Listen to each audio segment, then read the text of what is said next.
Hello everyone, welcome to Ayurvedic formulation.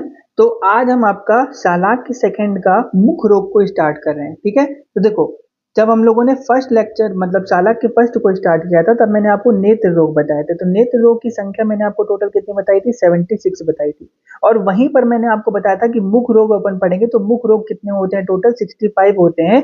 आचार्य सुश्रुत के according मैंने आपको बताया था मुख रोग को कैसे याद रखते हैं कि जब माउथ अल्सर्स हो जाते हैं तब अपन एक ओरासोर करके क्रीम आती है, ओरासोर जेल आती है, तो उसको लगाया करते हैं जब माउथ अल्सर हो जाता है। तो वो कितने की आती है? 65 रुपए की आती है। ऐसा आपको इमेजिन कर लेना है। ठीक है, तो 65 रुपए की जब माउथ अल्सर हो जाते हैं तो ओरासोर क्रीम लगाते हैं, ओरासोर जेल, तो वो कितने की आती है? 65 रुपए की आती है। तो इस तरीके से मैंने वहां पे याद करवाया था कि टोटल मुख रोगों की संख्या आचार्य सुश्रुत के अकॉर्डिंग कितनी रहती है? तो वो 65 होती है। ठीक है, अच्छा, जब मैंने आपको नेत्र रोग बताया था तब मैंने वहां पे सारे सारे आचार्यों को आपको नेत्र रोग की संख्या बताई थी, है ना, कि सुश्रुत ने भोज की योनि में 7 छेद किए, भाव प्रकाश और योग रत्नाकर ने एक एक छेद और कर करके ठीक है, भाव खाने लगे, माधव और योग रत्नाकर ने एक एक छेद किया और भाव खाने लगे, है ना। तो मैंने आपको बताया था वहां पर भी शुभा योमा हमेशा एक साथ पढ़ते हैं, शुभा योमा। ठीक है, शुभा योमा, सुश्रुत, भाव प्रकाश, योग रत्नाकर और माधव निदान। ठीक है, तो यहाँ पर आपको क्या करना है? सुश्रुत को अलग कर देना है। सुश्रुत के तो 65 आपको पता ही है। भाव प्रकाश, योग रत्नाकर और माधव कर ने कितने बताए? 67 बताए। ठीक है, फिर शारंगधर ने कितने बताए हैं? तो 74 बताए हैं। और वहीं वाग्भट ने कितने बताए? 75 बताए हैं। ठीक है, सबसे पहले तो आप इनके नंबर्स याद रखो। मैंने आपको नंबर्स क्या बताए? सुश्रुत को आपको अलग याद रखना है। फिर भायोमा, भायोमा से क्या देगा? भा से भाव प्रकाश, योग से क्या देगा? योग रत्नाकर, और मां से क्या देगा? माधव निदान। उन्होंने कितने बताए? 67 बता दिया। फिर शारंगधर ने कितने बताए और वाग्भट ने कितने बताए? तो शारंगधर ने 74 बताया, वाग्भट ने बताया 75।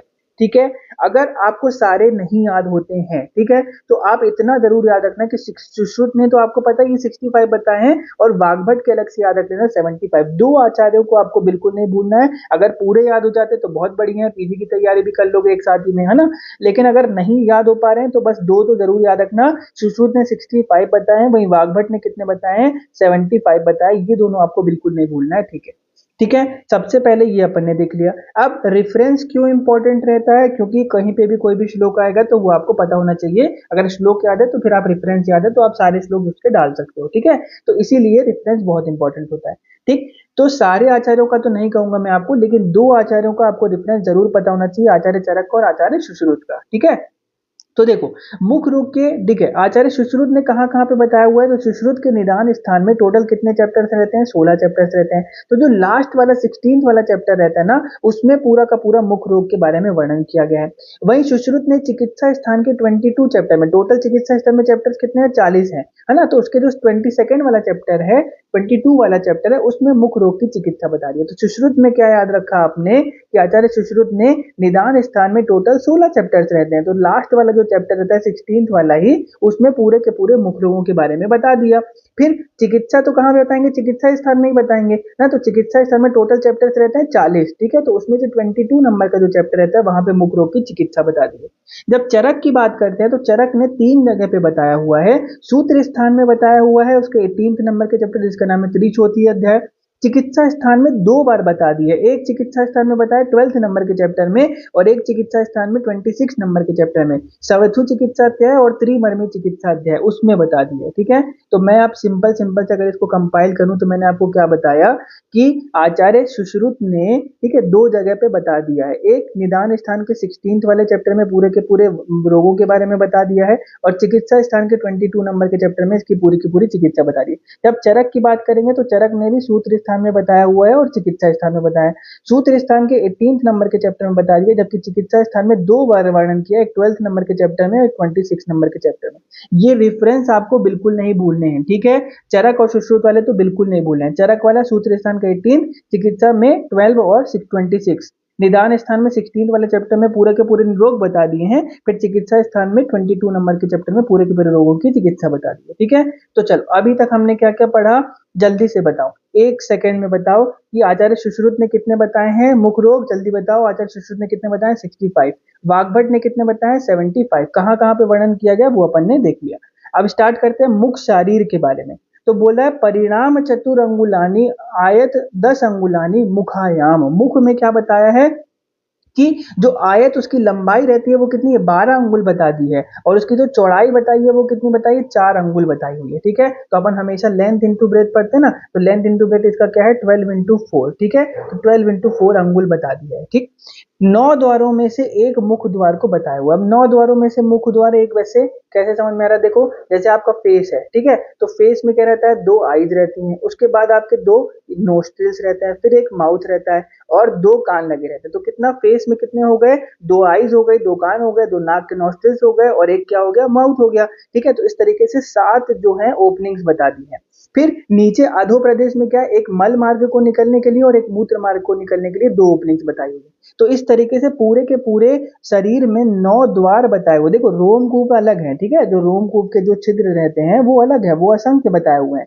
ऐसा बड़ी बड़ी ओपनिंग जो रहती हैं वो 9 ही बताई हुई है, 7 जो है फेस पे बताई हुई है, और 2 नीचे बताई हुई है, एक मल को निकालने के लिए, एक मूत्र को निकालने के लिए। तो उन 9 द्वारों में से एक जो है मुख का द्वार भी बताया हुआ है। ठीक है, तो ये बता रहा है। ठीक है, तो आप तो बस इतना याद रखो, 12 इंटू 4, और मुख जो है एक 9 द्वारों में से एक जो रहता है ओपनिंग है बताई हुई है। ठीक है, अब बात करते हैं इसके निदान के बारे में। तो सामान्य निदान के बारे में आप बस इतना याद रखो कि सामान्य निदान में जितने भी कफ वर्धक, जो कफ को बढ़ाने वाली चीजें रहती है ना, वो सारी की सारी इसमें डाल देना। ठीक है, देखो इसमें क्या बोला है, मछली, भैंस, सुअर के मांस हो जाएगा, कच्ची मूली, ठीक है, कच्ची मूली खाने से भी कफ बढ़ता है, उड़द की दाल भी भारी रहती है, दही हो जाएगा, सिरका हो जाएगा, गन्ने का रस, राब का रस। ठीक है, तो ये सब जितने भी कफ वर्धक आहार वगैरह हो जाएंगे वो।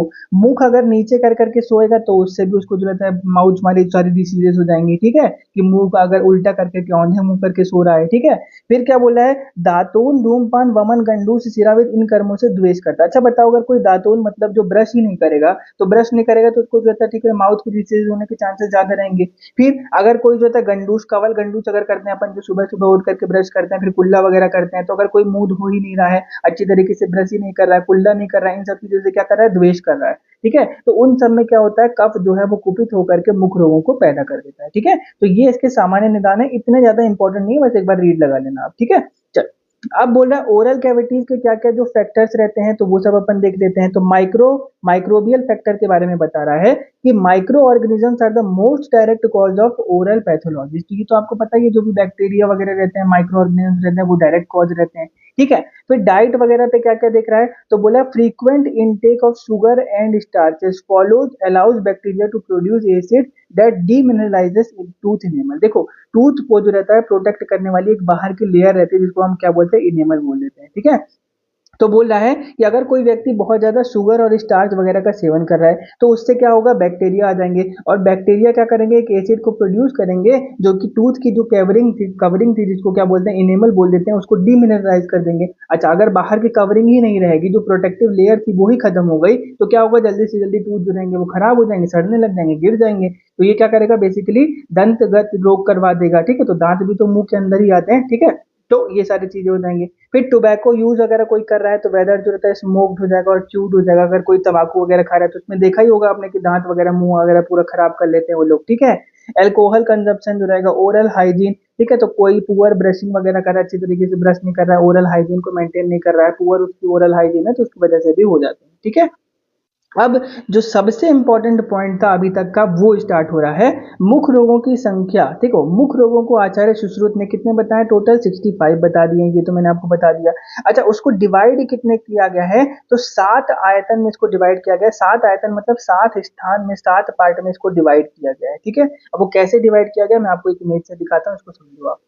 देखो ये इमेज आपको दिख रही होगी, इमेज में सबसे बाहर आपको क्या दिख रहा है, ये देखो लिप्स दिख रहे हैं, तो लिप्स को क्या बोल देते हैं, ओष्ठ बोल देते हैं। ठीक है, ओष्ठ या लिप। फिर आपको अंदर क्या दिख रहा होगा, दांत के मसूड़े दिख रहे होंगे। ठीक है, तो इसको क्या बोलते हैं, दंत मूल बोला करते हैं। आप अपने फेस पे भी बार बार हाथ लगा करके देखते चलो, सबसे बाहर बाहर पे आपको क्या लिखता है, लिप्स दिख रहे होंगे आपके। लिप्स के अंदर अगर आप जाओगे तो आपको क्या दिख रहा होगा, दंत मूल दिख रहा होगा। फिर दांत के दंत मूल किस में लगे हुए हैं, तो दांत में लगे हुए हैं। फिर और अंदर गए तो आपको क्या दिख रहा है, जीवा दिख रहा है। जीवा के ऊपर आपको क्या दिख रहा है, तालू, तालू यानी कि जो आपका पैलेट वाला रीजन है। ठीक है, तो वो दिख रहा होगा। फिर और अंदर गए तो ये आपको क्या दिख रहा है, कंठ यानी कि गला दिख रहा है। और उसके बाद अगर पूरा का पूरा रोग देखोगे तो सर्व रोग हो जाएगा। ठीक है, पूरा का पूरा मुख हो जाएगा। तो ये जो 7 आयतन बताए हुए, 7 स्थान बताए हुए हैं, यहीं पे बेसिकली मुख रोग होते हैं। अच्छा, अब इन जो आयतन मैंने आपको जो 7 आयतन बताए, इसको हमेशा आपको सीक्वेंस से ही याद रखना है। सबसे पहले देखो आप अपने फेस में टच करो, सबसे पहले आपको बाहर बाहर क्या दिख रहा होगा, ओस्ट यानी कि लिप दिख रहे होंगे। ठीक है, लिप के अंदर आपको क्या दिख रहा होगा, दंत मूल मसूड़े दिख रहे होंगे। वो कहाँ पे लगे हुए हैं, दसूरों में क्या लगा हुआ है, आपके दांत लगे हुए हैं, टूथ लगे हुए हैं, ठीक है। फिर उसके अंदर जाओगे तो आपको क्या दिख रहा है, जीवा दिख रहा है। जीवा के आपको ऊपर क्या दिख रहा है, पैलेट यानी कि तालू दिख रहा है, ठीक है। उसके बाद अंदर जाओगे तो कंठ दिख रहा होगा, फिर सर्व। ये पूरा का पूरा सीक्वेंस आपको एक साथ ही याद रखना है, ठीक है। जल्दी देखो, 1 मिनट में दिखा रहा हूँ आपको।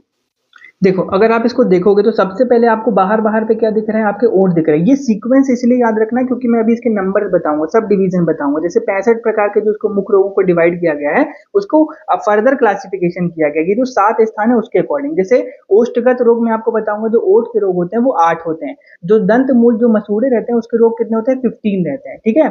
फिर जो दांत के रोग जो रहते हैं वो 8 रहते हैं। तो ऐसे सब डिवीजन किए हुए हैं, तो इसलिए आपको सीक्वेंस हमेशा यही रखना है। सबसे पहले आपको बाहर टच करना है, आपके लिप्स दिख रहे हैं, ओठ दिख रहे हैं। फिर वो कहाँ पे दिख रहे हैं, कहाँ पे लगे हुए हैं, दंत मसूड़, ठीक है। दंत मूल आपको अंदर मसूड़े दिख रहे हैं, वो कहाँ पे लगे हुए हैं, आपके दांत में लगे हैं, तो दांत आ जाएगा।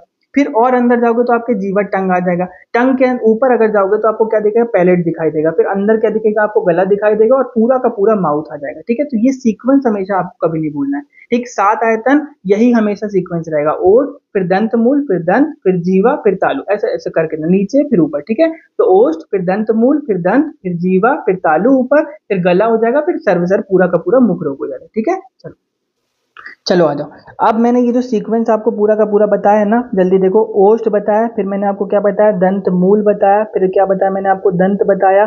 दांत के नीचे अंदर के जाओगे तो फिर क्या दिखेगा आपको, जीवा दिखेगा। जीवा के ऊपर आपको क्या दिखेगा, तालु दिख जाएगा। फिर कंठ दिख जाएगा, और फिर पूरा का पूरा सर्वमुख दिख जाएगा, ठीक है।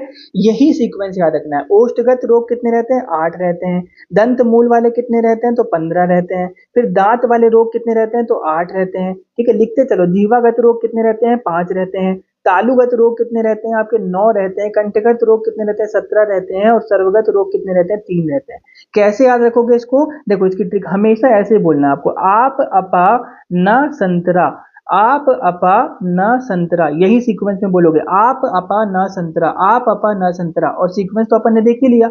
तो बड़ा आ से क्या आ जाएगा, आपका 8 आ जाएगा। फिर प से क्या आ जाएगा, आपका 15, ठीक है। तो कितना आ जाएगा, 15। फिर आ से क्या आ जाएगा, आपका 8 आ जाएगा। अब देखो पा, और देखो पा है एक जगह पे और एक जगह पे बड़ा पा है। तो 5 कैसे लिखते हैं अपन, बड़ा पा आता है ना उसपे, तो 5 वाला जो है, जो बड़ा पा आ रहा है उसमें क्या आ जाएगा, आपका 5 आ जाएगा। और जो छोटा पा है उसमें क्या याद रखोगे, 15 याद रखोगे, ठीक है।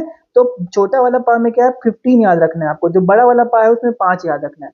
फिर ना से क्या याद आ जाएगा, आपका 9 याद आ जाएगा। फिर सन से क्या आ जाएगा, संत से क्या आ जाएगा, 17 हो जाएगा। और तरा से क्या आ जाएगा, 3 आ जाएगा। तो यही सीक्वेंस आपको याद रखना है। अब देखो इसको मैच कर लो। ओष्ठगत रोग कितने रहते हैं, 8, ठीक है। फिर दंत मूल वाले कितने रहते हैं, प से कितना आ जाएगा, 15। फिर दांत वाले कितने हो जाएंगे, 8। फिर 5 कितने हो जाएंगे, जीवा वाले हो जाएगा। फिर तालुगत कितने आ जाएंगे, 9। फिर क्या आ जाएगा, कंठगत कितने आ जाएंगे, 17। और सर्वगत कितने आ जाएंगे, 3। तो बस अगर आपको, आपने सीक्वेंस अपने अकॉर्डिंग देख लिया है ना, कि आपको एक बार टच करके देख लेना, नीचे से ऊपर जाना है। सबसे पहले ओठ दिखे, फिर नीचे क्या दंत मूल से, फिर ऊपर क्या दंत आ गए, फिर नीचे जीवा थी, फिर ऊपर तालु आ गए, फिर अंदर क्या हो जाएगा, गला आपका कंठगत हो जाएगा। फिर सर्वसर पूरा मुख हो जाएगा। और कैसे याद किया, आप अपा न संतरा। तो इतने में आपका पूरा का पूरा पॉइंट जो है कवर हो गया, ठीक है।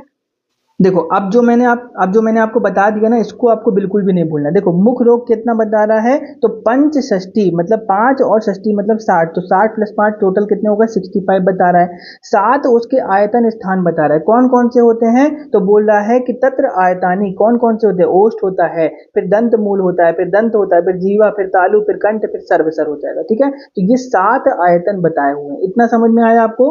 ये आचार्य सुश्रुत ने क्या बताया, 65 प्रकार के रोग बताया, उसको 7 स्थानों यानी कि आयतन में इसको डिवाइड कर दिया है। और उसके भी फर्दर क्लासिफिकेशन अभी अपन ने देख लिया है, ठीक है। अब वाग्भट ने क्या बोला है, तो मुख रोगों के 8 आयतन बता दिए हैं, और इन्होंने गंड प्रदेश को अलग से ऐड कर दिया, चिक्स को अलग से ऐड कर दिया। तो माउथ में आपके चिक्स भी तो आते हैं, तो गंड प्रदेश को अलग से ऐड कर दिया। तो मैंने आपको क्या बताया, देखो मैंने आपको क्या बताया, कि ऐसे ही हमेशा एक साथ ही याद रखना, सुश्रुत याद रखना, फिर वाग्भट याद रखना, ठीक है। मैंने आपको बोला बाकी आचार्य अगर आपको याद हो जाते हैं तो बहुत बढ़िया बात है, नहीं याद होते हैं तो कोई दिक्कत नहीं, लेकिन ये तो आपको कभी नहीं भूलना। मैंने आपको क्या क्या बताया, देखो सुश्रुत बताया, सुश्रुत कितने बताया, 65 बताया। वाग्भट ने कितने बताया, 75 बताया। उन्होंने कितने बताया, 7 आयतन बताए, 7 स्थान बताए। जबकि वाग्भट ने 7 तो बताए, एक अलग से ऐड करके 8 आयतन बता दिए। और वो जो एक अलग से ऐड किया वो क्या बोल दिया है, गंड प्रदेश यानी कि चीक को अलग से ऐड कर दिया। तो ये बिल्कुल सीक्वेंस आपको कभी नहीं भूलना है। क्या बताया मैंने आपको, देखो सुश्रुत ने 65 बता दिए, 7 आयतन बताए, वाग्भट ने 75 बताए टोटल नंबर, और उन्होंने 8 आयतन बता दिए, गंड प्रदेश को अलग से ऐड कर दिया। ठीक है, ये सीक्वेंस आपको बिल्कुल भी नहीं भूलना है। ठीक, अब चलो एक एक के बारे में देखो, अपन पढ़ चुके हैं पूरा का पूरा। ओष्ठगत रोग कितने होते हैं, तो 8 होते हैं। ठीक है, फिर क्या बोल रहा है कि पंचदश कितने, पंचदश मतलब 15 क्या होता है, दंत मूल होते हैं। फिर 8 क्या होते हैं, आपके दंत होते हैं। फिर 5 क्या होता है, जीवा होता है। 9 क्या होते हैं, तालु होते हैं। और सप्तश यानी कि 17 कितने होते हैं, कंठ होते हैं। और 3 होते रहते हैं, सर्वसर रोग होते हैं। ठीक है, तो ये आप अपा न संतरा अपन को याद रखना है हमेशा। क्या बताया मैंने, आप, फिर मैंने आपको बताया अपा, फिर न, फिर संतरा, बस यही सीक्वेंस आपको याद रखना है। आ से क्या आ जाएगा 8, प से क्या आ जाएगा 15, फिर आ से क्या आ जाएगा फिर 8, बड़ा वाला पा आ रहा है मतलब 5 आ जाएगा, 9 से क्या आ जाएगा 9, सन से क्या आ जाएगा 17, और तरा से क्या आ जाएगा 3 आ जाएगा। ठीक है, तो आप अपा न संतरा, तो ये देखो ओष्ठ दंत मूल दंत जीवा तालु कंठ और सर्वगत रोग कितना बताया, 8 5। ठीक है, 8 15 8 5 9 17 3। ठीक, एक गंड वाला किसने बता दिया, वाग्भट ने ऐड कर दिया। टोटल कितने बताया, सुश्रुत ने 65 बताया, वाग्भट ने कितने बताया 75 बताए। ये सीक्वेंस आपको याद होना चाहिए। ठीक है, अब देखो ये अगर याद हो जाए तो ये नहीं याद करना, इसको छोड़ देना बिल्कुल, बस नंबर याद रखना। सारंगधर ने कितने बताए, 74 बताए हैं, और भाव प्रकाश ने कितने बताए, 67 बताए। ठीक है, अगर देखना हो तो भाव प्रकाश और ये तो बिल्कुल ही मत याद रखना, ये वाला तो बिल्कुल बिल्कुल सेम है। अगर आप देखोगे तो वाग्भट के अकॉर्डिंग ही चल रहा है पूरा का पूरा सारंगधर। ठीक है, देखो 11 13 10 7 6 8 18, बस क्या हो रहा है 74 और 75 में डिफरेंस क्या हो रहा है, सारंगधर ने भी 7 ही आयतन बताए। जैसे वाग्भट ने एक गंड अलग से आयतन बता दिया ना, 8वां आयतन, तो उसमें एक अलग से ऐड कर दिया है। तो 70 को देखो, सारंगधर ने कितने बताए और वाग्भट ने कितने बताए, 74 बताया और इसने 75 बताए। तो 75 कैसे हो गया है, ये पूरे के पूरे सीक्वेंस नंबर पूरे के पूरे सेम है। बस क्या हुआ, वाग्भट ने जो अलग से गंड प्रदेश गंड एक अलग से आयतन बता दिया ना, उसमें एक अलग से ऐड कर दिया है, तो वो कितने हो गए 75 हो गए, और सारंगधर के कितने 74 है। ठीक है, नहीं भी याद रखना है तो कोई दिक्कत नहीं, बस आप वाग्भट और सुश्रुत वाले याद रखो, बस हो गया। अभी तक अपन ने क्या क्या देख लिया, उसके नंबर्स देख लिए, सुश्रुत वाले पूरे याद कर लिए, सुश्रुत ने 65 बताया वो भी याद कर लिए, वाग्भट के नंबर याद हो गए, अभी अपन को 75। अब अंदर का याद रखना है, तो देखो सबसे पहले देखो 3 याद रखो, यहाँ पे क्या आ जाएगा 3 याद रखो। ठीक है, फिर क्या याद रखोगे, दो, 2 कितने 2 बार लिखना है, और 1 कितने 3 बार लिखना है। ठीक है, 3 एक बार लिखना है आपको, 2 मतलब 2 बार लिखना है, और 1 कितना लिखना है 3 बार लिखना है। ठीक है, इतना हुआ। अब यहाँ पे बस सीक्वेंस ऐसा कर लो, प्लस कर लो, फिर यहाँ पे क्या लगो माइनस, फिर प्लस, फिर क्या आना प्लस माइनस प्लस, बस इतना कर लो, आपका काम कंप्लीट। प्लस कर लिया मतलब 3 प्लस कर लिया, मतलब 8 में 3 प्लस कर लिया। थोड़ा सा डिफिकल्ट लगेगा आपको, एक दो बार बना लोगे तो याद हो जाएगा। ठीक है, एक दो बार खुद से लिख करके प्रैक्टिस करोगे ना तो जल्दी याद हो जाएगा। ठीक, 8 में 3 प्लस किए तो कितना आ गया 11 आ गया, 15 में 2 माइनस किया तो कितना हो गया 13 हो गया, 8 में 2 प्लस किया तो कितना हो गया 10 हो गया, 5 में 1 प्लस किया तो 6 हो गया, 9 में 1 माइनस किया तो 8 हो गया, 17 में 1 प्लस किया तो बस इस तरीके से देखो 3 लिखना, फिर 2 2 1 1 1। ठीक है, फिर पहले क्या किया प्लस किया, फिर क्या किया माइनस, फिर प्लस माइनस प्लस, बस खत्म। ये 3 ऐसा, फिर 2, अगर एक दो बार बना लोगे ना तो आपको इजीली याद हो जाएगा। तो इस तरीके से आप ये पूरे नंबर से याद रख सकते हो। तो बस मैं आपको इतना बोल रहा हूँ कि आप वाग्भट और सुश्रुत वाले जरूर नंबर से याद कर लेना, बाकी किसी को याद करने की जरूरत नहीं। चलो।